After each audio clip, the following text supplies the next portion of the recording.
আসসালামু আলাইকুম। আমার নাম আদিয়াত রায়ান আদি। আজ আমি তোমাদের একটি মজার গল্প শোনাব। গল্পটি হলো একটি পিঁপড়ে এবং একটি ঘুঘু পাখি। একদিন একটি পিঁপড়ে রাস্তা দিয়ে যাচ্ছিল। তখন তার খুব পানি তেষ্টা পেয়েছিল। পানি তেষ্টা পাইলে অনেক কষ্ট হয় না বন্ধুরা? গলা শুকিয়ে যায় না? অস্থির লাগে না এক্ষুনি পানি খেয়ে ফেলি? তারও না ঠিক এমনই লাগছিল। সে একবার এদিকে তাকাচ্ছে, একবার এদিকে তাকাচ্ছে, কোথাও পানি খুঁজে পাচ্ছিল না।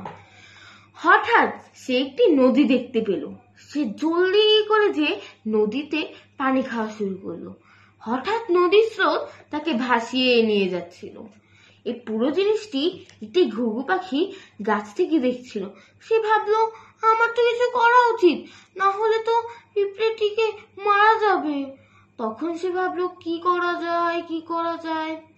হঠাৎ তার মাথায় একটি বুদ্ধি আসলো। সে একটি গাছের পাতা এনে নদীতে ফেলে দিল। পিঁপড়েটি তখন গাছের পাতার উপর উঠে নিজের প্রাণ বাঁচালো। এভাবে যে ঘুঘু পাখি পিঁপড়েটিকে সাহায্য করেছে তা কিন্তু পিঁপড়েটি ভুলেনি। আমরাও কখনো ভুলবো না যদি কেউ আমাদের সাহায্য করে। কিছুদিন পর ঘুঘু পাখিটি একটি গাছের ডালে বসেছিল। তখন একটি শিকারী তার দিকে তীর তাক করছিল। এই জিনিসটি পুরোটি একটি পিঁপড়ে দেখছিল। সে ভাবলো, আমার তো কিছু করা উচিত, না হলে তো এই শিকারীটি ঘুঘু পাখিটি মেরে ফেলবে। আমি তো খুব ছোট, আমি কি করব? সে ভাবলো, কি করা যায়। তখন তার মাথায় একটি বুদ্ধি আসলো।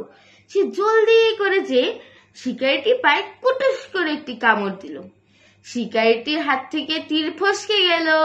শিকারীটি আহ করে চিল্লাচ্ছিল। তখন ঘুঘু পাখিটি সময় দেখে উড়ে চলে গেল। ধন্যবাদ বন্ধুদের। আমরা এই গল্পটির থেকে যা শিখতে পারলাম যে কেউ আমাদের উপকার করলে আমরাও তাকে উপকার করব এবং সাহায্যের হাত বাড়িয়ে দিব। ধন্যবাদ বন্ধু।